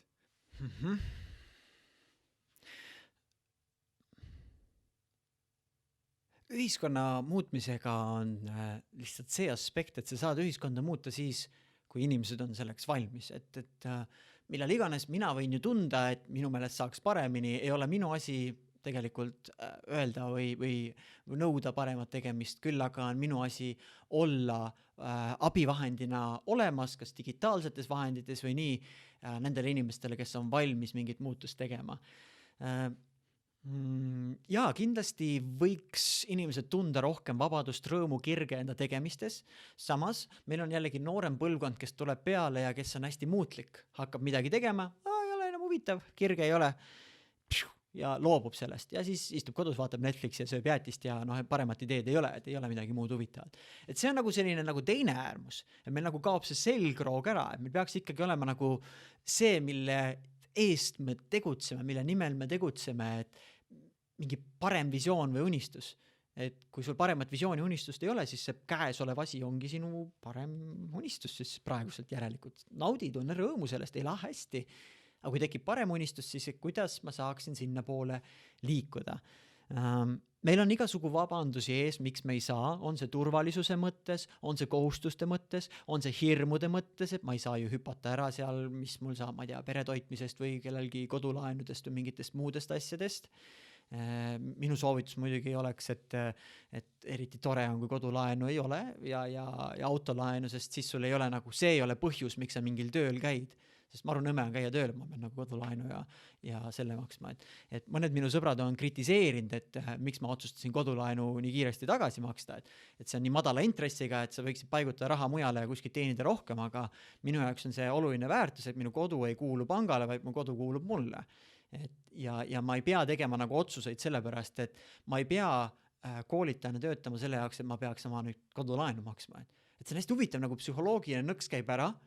Ja siis sellest hetkest sa võid minna ja teha täpselt neid samu asju, mis sa muidu teeks, aga sa teed neid selle mõttega, et ma olen valinud, et ma teen need. Või et ma otsustan. Muidugi mõnikord võib-olla mõnele see sunniviisilisus toimub just hästi, ma pean seda tegema ja siis ma lähen ja teen ja ole, mis kellegi nagu motivatsioonisüsteem on, aga aga et meil on nagu hirmud, kohustused, muud asjad, mis hoiavad tagasi ja neid tuleb mõista alguses iga inimesega. Et ma meeldlasti iga inimese puhul kuulaks selle loo ära, et mis tema nii-öelda vabandus on, et miks ta muutuda ei saa või mis teda selles praeguses töös köidab. Et minu soovitus oleks lihtsalt rääkida enda jaoks usalduslike inimestega rohkem sellest, mida sa tegelikult tahaksid teha ja kuidas sa saaksid seda rohkem teha. Võta need teemad üles, see on see vana hea, et me muidu teeme small talk'i, kui me kokku saame, me räägime ilmast. Oi, täna on tuuline ilm, on küll tuuline ilm, kui põnev, eks ole. Ja me tegelikult ei õpi midagi. Aga kui me kohtume ja kui me saaksime nagu esimese minutiga hakata inimesest rääkima, et mis sind praegu köidab, mis sinu nagu mingi praegune huvi või unistus on või millega sa praegu tegeled, mis sulle väga korda läheb, siis me liigume kiiremini asja juurde ja me saame selle vestluse mõju võib olla palju suurem. Et see võiks üks asi olla, mille esimese sammuna teha. Räägi vähem ilmast, räägi rohkem asjast inimestega, keda sa usaldad ja siis vaata, kuidas asi hakkab edasi arnema. Sest igal inimesel on praegune olukord on väga unikaalne, eriline. Palju tal on mingeid kohustusi või ma ei tea, finantsilisi mingeid muid asju, aga räägi sellest suunast, kuhu sa liikuda tahad ja mis sa saad teha ja räägi inimestega, kes päriselt kuulavad ja võimalusel räägi inimestega, kes on sulle mingil moel nagu eeskujuks, kellest sa näed midagi, mida sa tahaksid endas ka näha.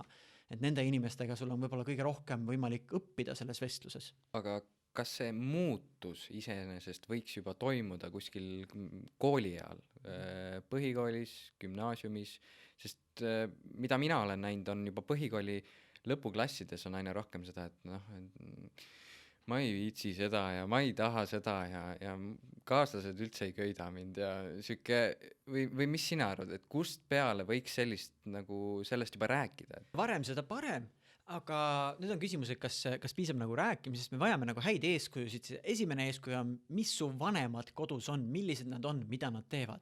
See on selle noore jaoks võib-olla see, kellega ta kõige rohkem on aega veetnud. See on kogu sinu maailm.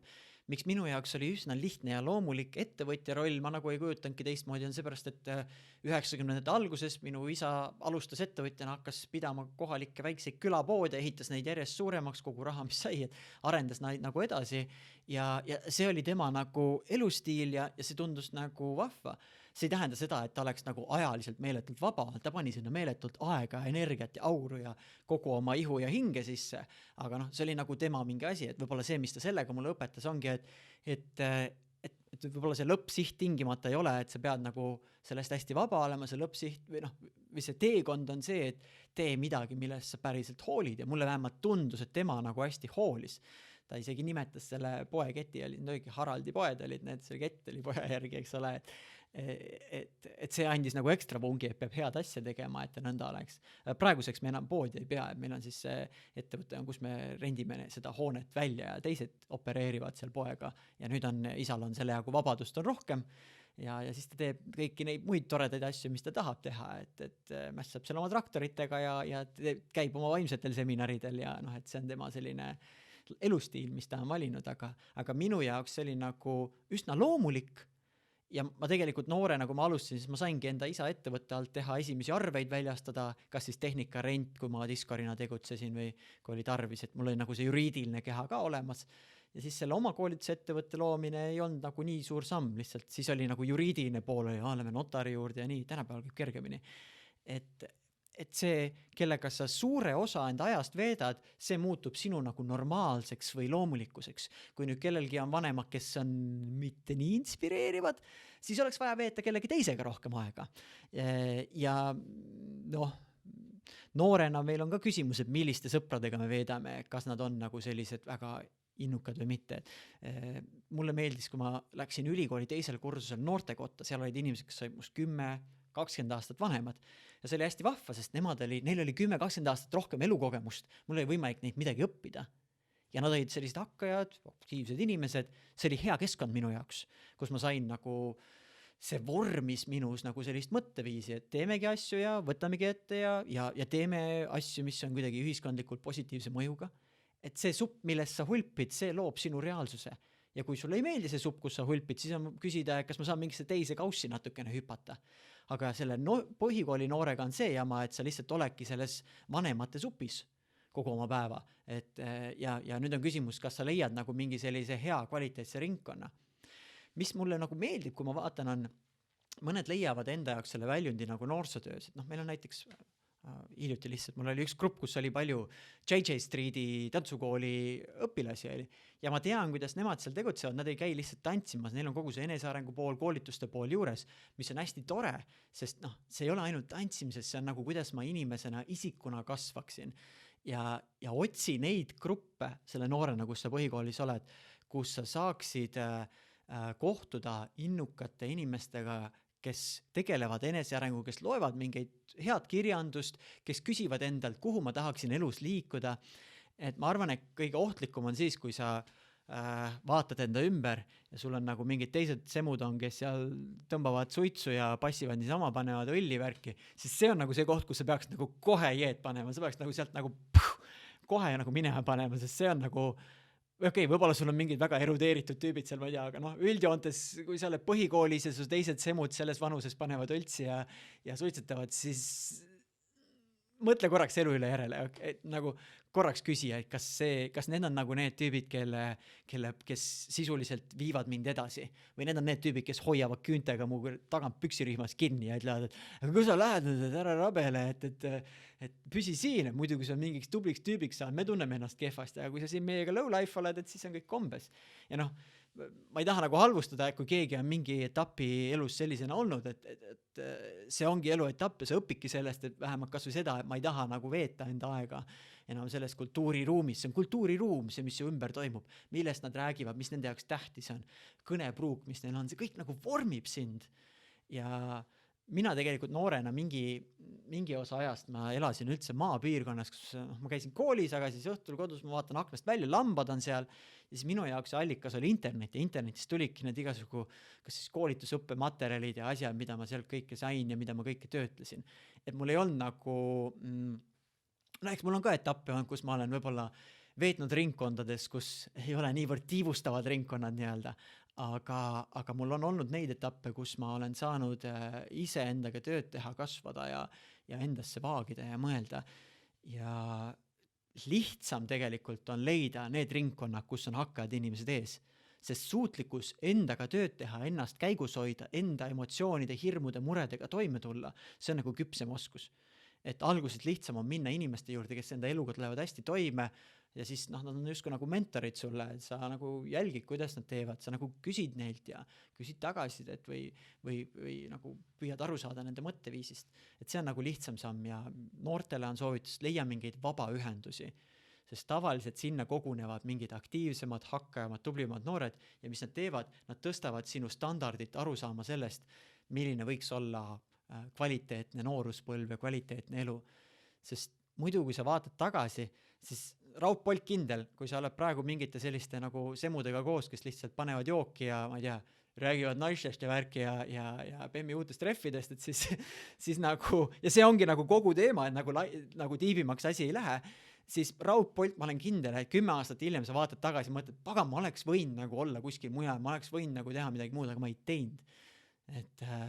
Et sa pärast tunned kahetsust, et sa oled selle aja nagu mingil moel maha visanud. See ei tähenda seda, et sa pead olema nüüd kogu aeg hullult, iga minut peab arvel olema, pean hullult enesearengu tegelema, et sa ei pea muutma seda nagu selliseks obsessiooniks. Mul on olnud mingitel etappidel see nagu mõnes mõttes natuke nagu enesearengu sõltuvus võib-olla, et nagu sees, et noh, ma ei tea, kas see ka tingimata kõige elutervem on, aga lihtsalt jälgi neid ringkondasid, sest seal ringkondadest hakkavad sul tulema mingid järgmised võimalused, asjad, seal on sul inspireerivad eeskujud, sa hakkad mõtlema, nii saab ka või ma ei ole kunagi mõelnud, et nii võiks teha, eks ole.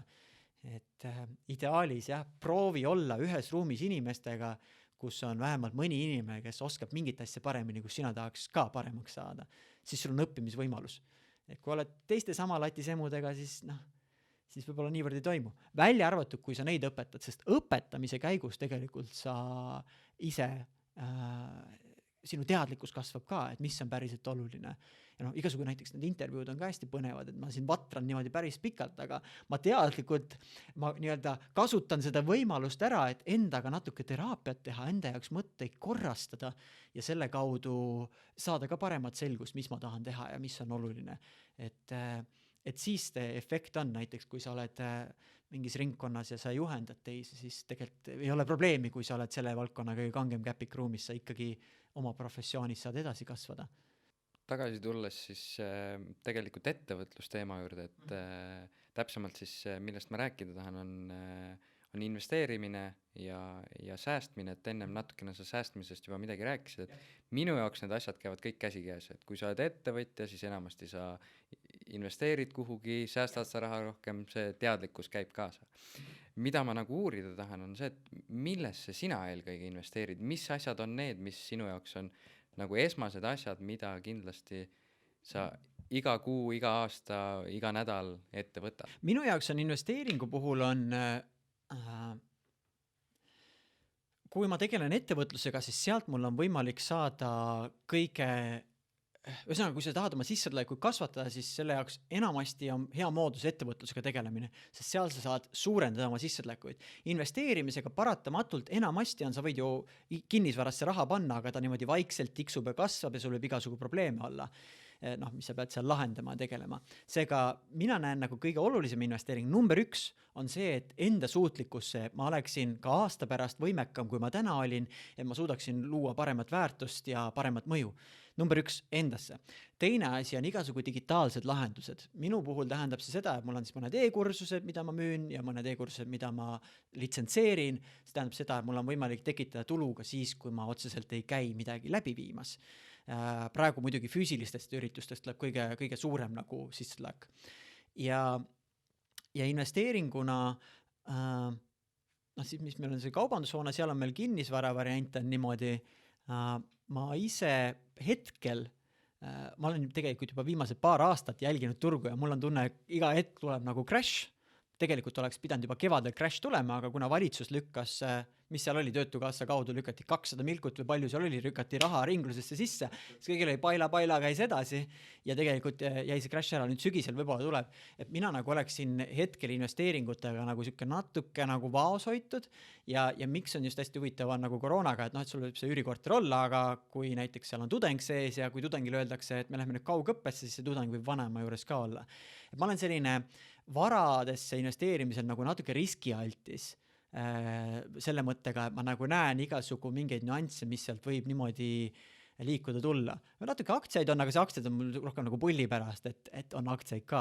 Sest seal on ka siuke rollercoaster käib ja alati pärast mõtled, oleks pidanud rohkem ostma, oleks pidanud vähem ostma ja et mulle meeldib kõige rohkem võib-olla ütleme saada seda tulupoolt nagu digitaalsetest õppelahendustest ja miks mulle see meeldib on see, et oletame, kui ma nüüd olen näiteks kinnisvara omanik ja ma ei tea, elupind ja üürin seda välja, siis ega väga vahet pole, mis mina seal teen, et mul on see korter on see, mida inimene tahab.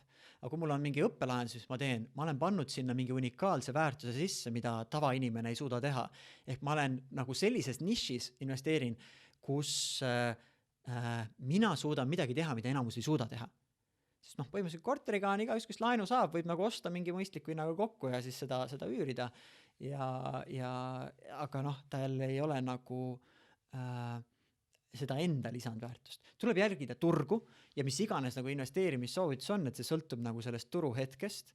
Aga mulle praegu tundub, et kui ma nagu vaatlen tootlusi ja elukaaslasel on natuke rohkem aktsiaid ja tal on ka endine korter, kus me varem elasime, see on kenasti tema nimel ja et alati kui ma vaatan nagu nende investeeringute tootlusi, siis ma vaatan, et aga ma panen siia enda töösse sisse ja ma saan nagu kõvasti kangemat tootlust. Et see on, miks ma nagu pigem panen auru ettevõtluse aktiivse tulu poolega, aga ma teadvustan endale, et kui minuga peaks midagi juhtuma, siis mina olen nagu lähtunud niimoodi, et ma olen kõigepealt vaadanud, et mul ei ole nagu mingeid muid finantsilisi kohustusi, mu netoväärtus oleks kangel plussis, et kui minuga midagi juhtub, ma ei saa, kõneleda, rääkida või cancelatakse esinemised ära, et siis esiteks mul on nagu jooksurada pikalt, et ma saan nagu selle kenasti üle elada, opereerida. Ja siis ma praegu jälgin tegelikult ka selles mõttes, ma jälgin, et kui turul on hea võimalus, ma ilmselt sisenen ka mingisse nagu kinnisvara varianti, aga mulle tundub, et ootame natukene, et ma arvan, et 2 kuu pärast äkki on võimalik kraapida paremini nagu mingeid asju, aga ma arvan, meil on majanduslikult nagu pidu on natuke liiga kaua kestnud, meil peaks praegu tuule välja laskmine olema ja siis me peaksime korraks mõtlema, et mis on see masukindel investeering, et ja investeeringu puhul ka, et mis on selline investeering, mis jääks kaua nagu püsima.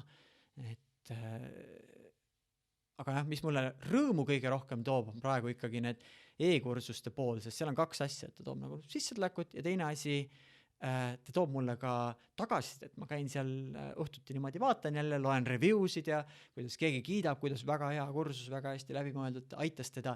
See asi on minu jaoks isegi väärtuslikum kui nii-öelda mõnikümmend dollarit mingi osalustasu ees kellegi poolt, et see, et kellelegi läks korda, on nagu äge valuuta. Aga minu jaoks hetkel tundub natuke kahtlane see, et kas tasub, võib-olla kui on mingi väga hea pakkumine, et siis tasub, aga mulle tundub, et meil natuke võib turg kiiva tõmmata. Ja mõned inimesed nagu võtavad hästi tugeva nagu laenukordistaja peale, et enda nagu kinnisvara investeeringute jaoks, aga seal on jällegi, et nii kui turg nagu jahtub ära, siis sul järsku on mingi suur kohustuste jada ja need on küsimused, ma ei tea, kas nad on sul OÜ all, mis võib nagu pankrotti minna või nii, et kas sa suudad nagu sellega toime tulla. Et mulle meeldib nagu kuidagi teha neid asju, kus mul on ennast sees ja kus on nagu raske igaühel seda sama mudelit teha. Aga minu meelest number 1 asi, millesse me alguses kohe peaks hakkama investeerima, on ikkagi iseenda suutlikkusse, oskusesse luua kõrgemat väärtust.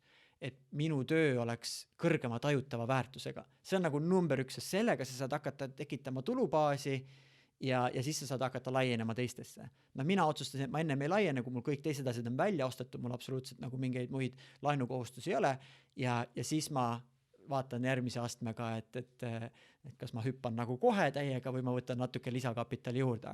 Aga siis ta on mul nagu eraldi ämbris nii-öelda. Vaat siin on nagu koduämber, see on nagu kindlustatud ja siis tuleb see teine ämber kõrvale, et siin võib tegelikult hakata natuke rohkem riskima. Kui see ämber nagu täiesti ribadeks lendab, siis sul on nagu tagal olemas, sa saad enda perele tagada, et ta on kenasti kombes. Et mulle tundub, et nagu külmad ajad on tulemas, aga ma pean ütlema, et ma olen seda 3 aastat juba arvanud, et külmad ajad on tulemas ja praegu kogu aeg paila on käinud ja köetetakse raha sisse, et seda on nagu raske ette ennustada, kuidas see majandusmudel mängib. Lihtsalt see, kui Euroopa Keskpangast lükatakse raha peale juurde, siis tegelikult paila läheb edasi. Supp läheb lahjemaks, ma ütleks nii. Aga see tegelikult ongi see raha juurde, kujuta ette, et sul on mingi potitäis seljanka suppi, manus, vorstvärk, eks ole, hea supp selline, aga nüüd keegi hakkab kogu aeg kallama sinna, vaikselt sealt võetakse ja keegi kallab vett juurde kogu aeg. Lõpuks sul on mingi räme lurr ja vorst on kõik välja võetud ja nii edasi ja mingi lurr, et supikauss on küll täis, aga see on lahja. Ja sama asi juhtub siis, kui raha nagu juurde köetakse, et meil kõigil nagu manti on, aga ostujõudu sellega enam niivõrd ei ole, et selle raha väärtus nagu kaob.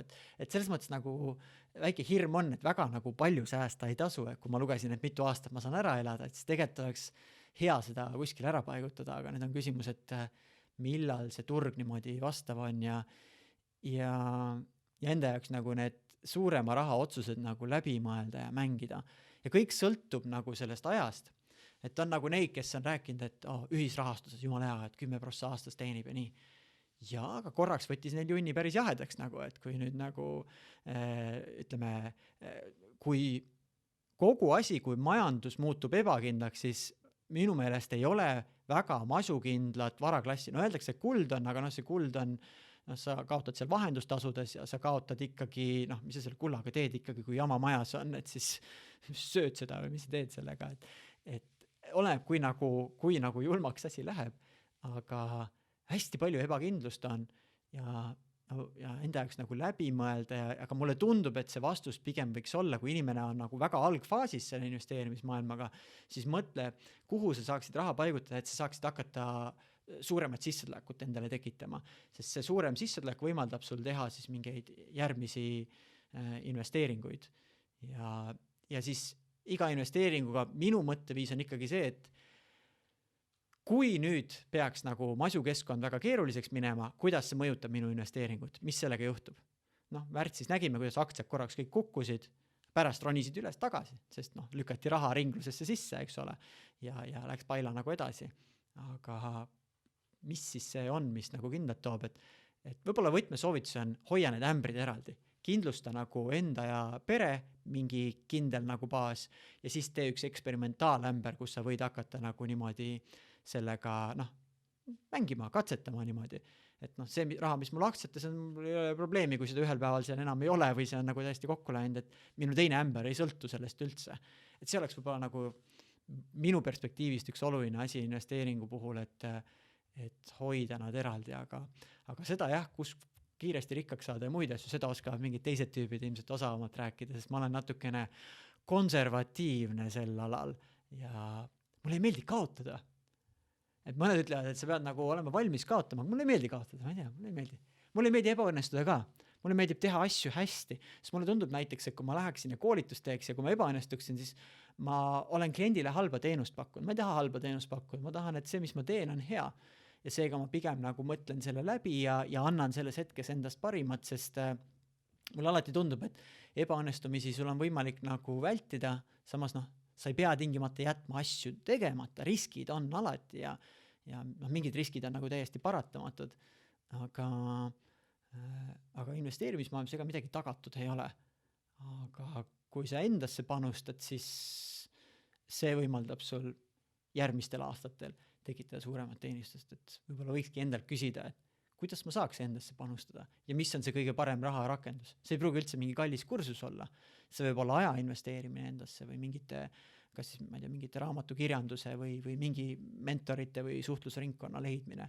Et see võib olla selline päris hea investeeringu variant. Tõsi ta on jah, et koroonapandeemia meil siin lööb laineid ja USA dollar langeb ja majandus ka vaikselt ja siis tuleb uuesti pinnale. Aga pulli pärast võib, kui on nagu vaba raha, et pane neid mingitesse asjadesse näidi käputäiega. Selles mõttes, ja kinnisvara on nagu selles mõttes natuke keeruline, et oletame, kui sa tahad siin toreda 2-toalise korteri kuskil, see on ikka 100 000 kuskil nagu vähegi enam, eks ole. Et sinna nagu see on suur summa, millega sa mängid ja nüüd on küsimus, kas koht on hea ja kas sa tead, mis sa teed ja aga võtad aktsiasse, sa võid seal panna mõni 100 eurot või nii, et mõned panevadki iga kuu panevad mingi summa kõrvale ja siis panevad, et see on ka tore harjumus, et kui tahad, võid ka nii teha, et ei ole minu jaoks nagu niivõrd tähtis harjumus. Aga kusjuures kaudselt tegelikult me kõik oleme investorid, et meil ju kõigil, kes tööl käib, et sul on, kes endale nagu palka maksab ettevõtjana ka, et sul on see pensionisammas on, et mul on seal võimalik isegi vaadata, et palju see portfell on muutunud. Kaudselt tegelikult on kõigil mingil määral, kas võlakirjades, aktsiates need olemas, aga investeerimisklubi on muidu üks pull asi, kes tahab sinna valdkonda minna, neil on väga toredad podcastid ka, väga vahvad noored on, kes teevad seda ja nad on hästi palju Eesti silmapaistvaid ärikäppasid ja investeerimishaisid, et neid intervjueerinud, neil on oma podcast ka, et ma arvan, nemad oskavad seda nii-öelda kangemalt, konkreetsemalt anda nõu ja vaadata selle varaklassi järgi ka, aga läbi mõeldud kaalutlustel või siis näpu otsaga turvalisse ämbrisse oleks minu suunis.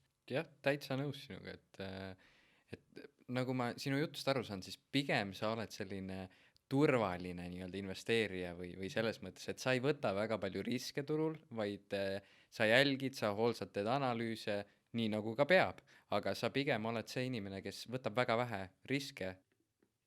Jaa, mulle pigem meeldib teha asju, mis õnnestuvad ja koolitusettevõttega ka oli natuke lihtsam alustada kui tootmisettevõttega. Tootmisettevõtte puhul sa pead ostma endale inventari ja mingid ruumid, sa paned palju kapitali alla, hakkad neid jubinaid tootma, siis saad aru, et keegi tahagi neid ja siis mis sa sellega peale hakkad. Ja muidugi, kui ma nüüd ettevõtjatega töötan ja neid lugusid intervjueerin ja nii, siis see on nii inspireeriv, kuidas need ettevõtjad, kellel mingi asi nässu läheb, kuidas nad leiavad sellele mingi muu väljundi ja see on kõik nagu teekond. Aga ma ei tea, võib-olla mul olid need majandusõpingud, kui ma õppisin nagu majandusala, siis ma nägin nagu nii-öelda makroökonoomikas, suures pildis ja mikroökonoomikas, kuidas siin nagu ütleme, riigi tasandil majandus toimib ja nii, et ma nägin nagu palju selliseid nagu riskikohti ja minu teadlikkus, mis võib nässu minna, on palju suurem kui alustajal, kes arvab, et paneme sinna ja teisel tüübil tuli, manti, et küll tuleb ka, et aga kas majandustsükkel on sama või kas sa selles faasis oled.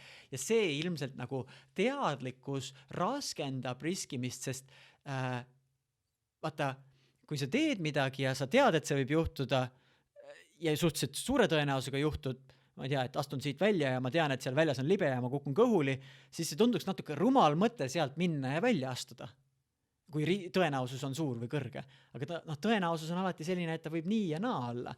et eks seal aktsia ja muu kauplemisega on siuke õnnevärk on natukene, aga mulle pigem meeldib nagu eelkõige seotud osapoolte tõttu teha asju, mis õnnestuvad. Ma mäletan, esimene koolitus, mis ma tegin, see oli väga hoolikalt ette valmistatud. Me käisime tööstusspionaaži tegemas enda äripartneriga, kus käisime avaliku esinemise koolitusel, jälgisime, kuidas nad teevad, tegime märkmeid, et me mõtlesime läbi ja päriselt, kui läksime, tegime esimese, me olime saanud tagasisidet teistelt kogenud koolitajatelt, enda jaoks läbi mõelnud, läbi mänginud, siis see õnnestus hästi.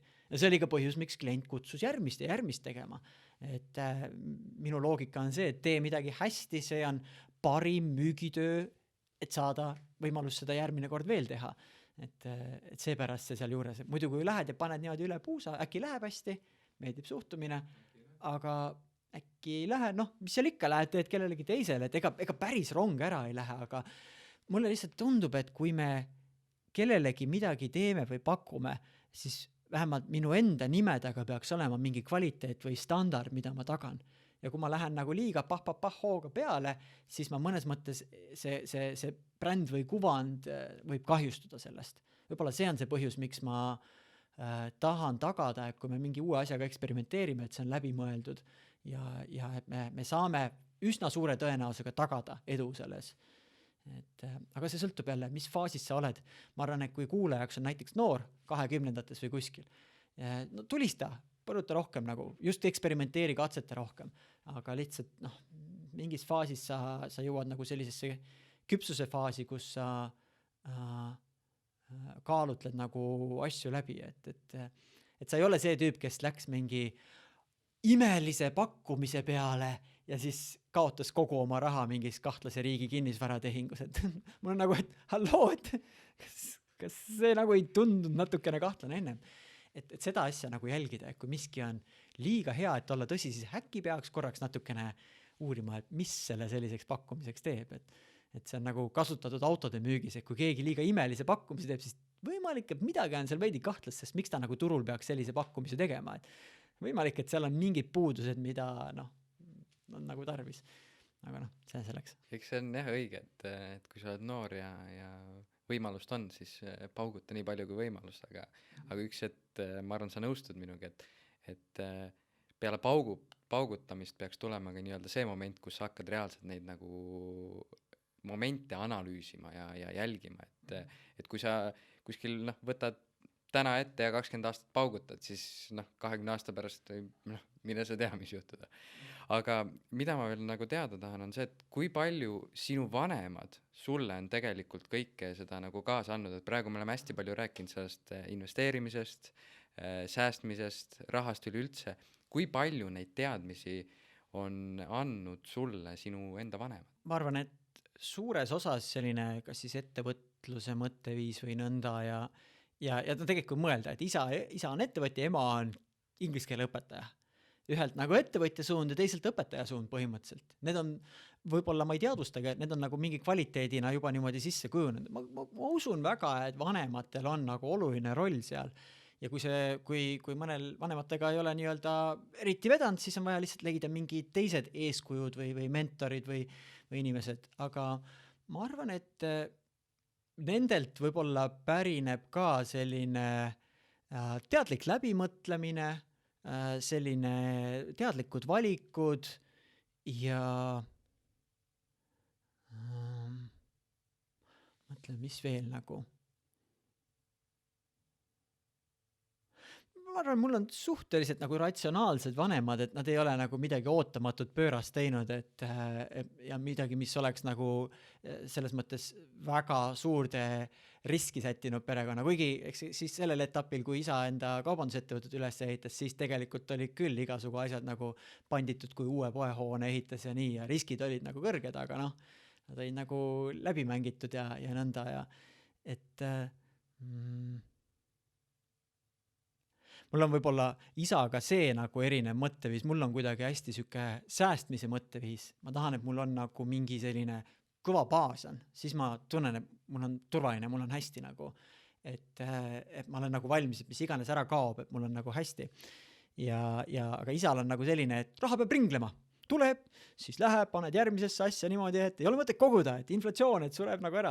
Ja noh, seal meil on nagu natuke teised nagu mõtteviisid, aga minu meelest tegelikult kõige tähtsam ongi, et mis sulle nagu loomuomane on, et me ei pea nagu sundima, et üks mindset on õige või teine vale, et vaata, et millises mõtteviisis sa nagu kõige paremini sooritust teed.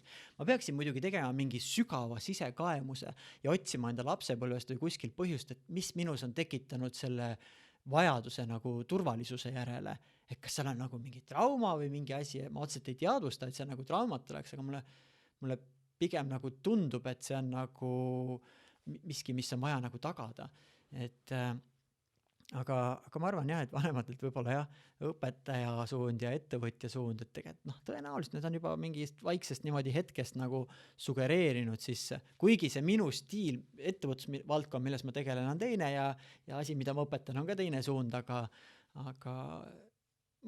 ma olen enda nooruspõlve käigus palju enda vanematega aega veetud, me oleme täitsa hästi läbi saanud, isaga meil on ikka me teeme selliseid, isale meeldib nagu kuidagi mingi üle nagu asja üle nagu debateerida, heas mõttes pigem debateerida, siis meil nagu mõnikord võime tund aega nagu köögilaua taga niimoodi argumenteerida ja nii ja samamoodi kas investeerimisest või mingitest eluvalikutest või niimoodi ja see on hästi huvitav, sest ta nagu avardab, et minu jaoks, et nagu sellist mõtteviisi ka või et mis on nagu kandev, et see on nagu üks huvitav oskus võib-olla, mis on nagu isaga vestlustest kaasa tulnud, et palju selliste arutelu või argumenteerimis või väitluspraktikat, mis omakorda võimaldab siis kommunikeerida enda ideid, aga mis veel tähtsam, see võimaldab mul ka tegelikult aru saada teistes perspektiivides paremini.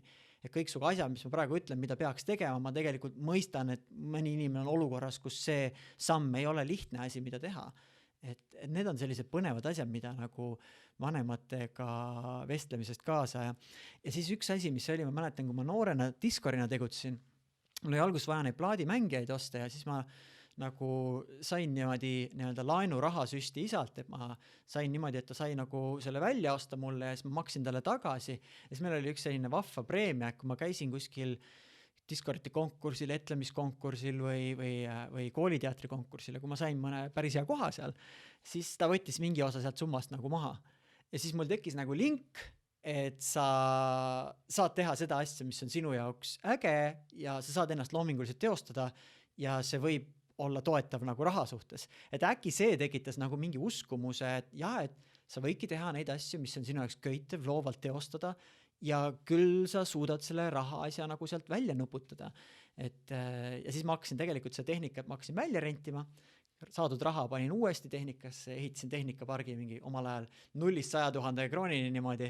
Pärast hiljem ma tegin väljumise, siis kui ma üliõpilane, siis ma rahastasin sellest rahast enda elamiskulusid, et üliõpilasmaksu ja autokütused ja muud asjad, et ma saaksin nagu iseseisvalt tegutseda, aga see oli juba keskkooli ajal, et kui ma üles ehitasin, see nagu aitas, ja siis võib-olla teine huvitav mindset, et kui ühel hetkel isal oli nagu see nii-öelda valgustamise hetk, siis kui mul oli ka kõige murrangulisem aasta, et tema otsustas, et nagu on vaja nagu muuta suunda enda elus ja tegi Hiiumaale väikse majakese, istus, mediteeris seal ja avastas, et ta tahab transpersonaalset hüpnoteraapiat hakata õppima ja muutis nagu täiesti oma seda suunda eluvaldkonda, siis see andis ka nagu sellise inspireeriva nagu impulsi või tõuke, et kui lahe, et sa ei pea nagu olema selles vanas asjas kinni, mida sa aastaid oled ehitanud, et sa võid nagu mingis eluetapis muuta enda elu ja leida see teine suund.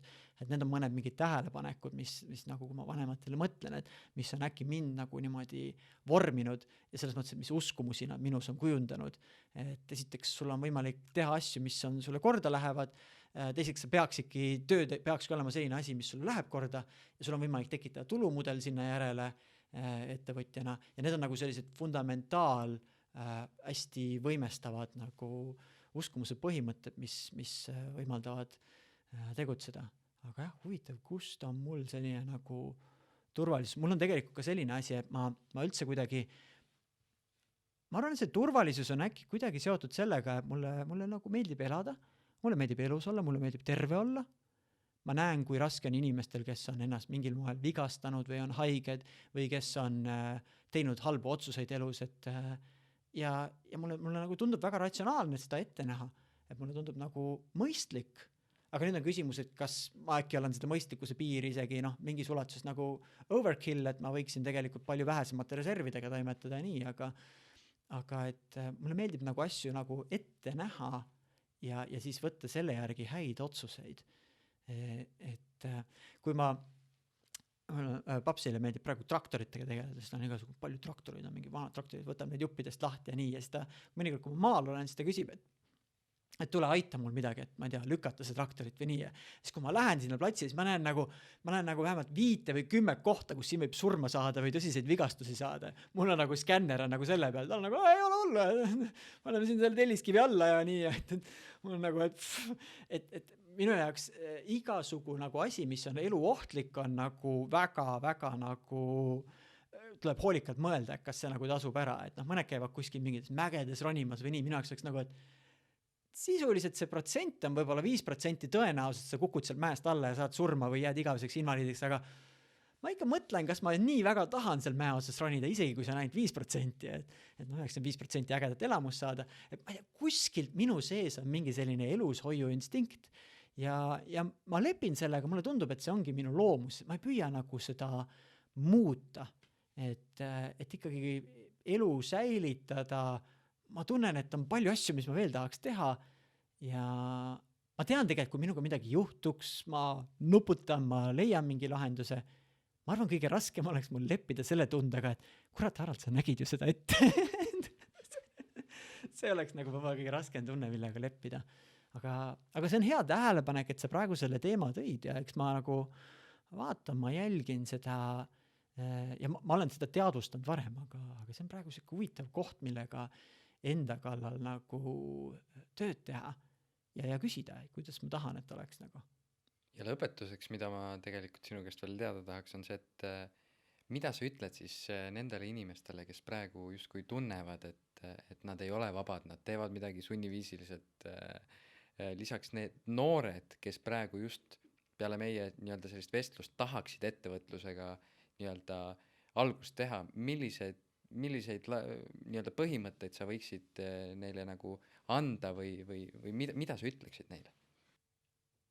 Kõige esimene oluline põhimõte on see, et ma usun, et meil kõigil on mingid erilised anded ja võimed ja neid andeid on palju. Küsimus on lihtsalt, mis andeid, tugevusi sa endas arendad.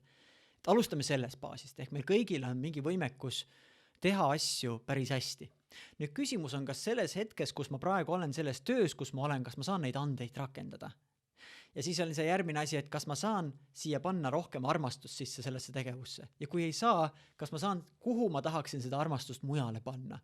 Et minu turvaline stsenaarium on hakka selle muu asja kõrvalt arendama mingit uut valdkonda, kus sa katsetad, kus sa proovid ja vaatad, kas sa seal saad nagu seda armastust peegeldusena tagasi.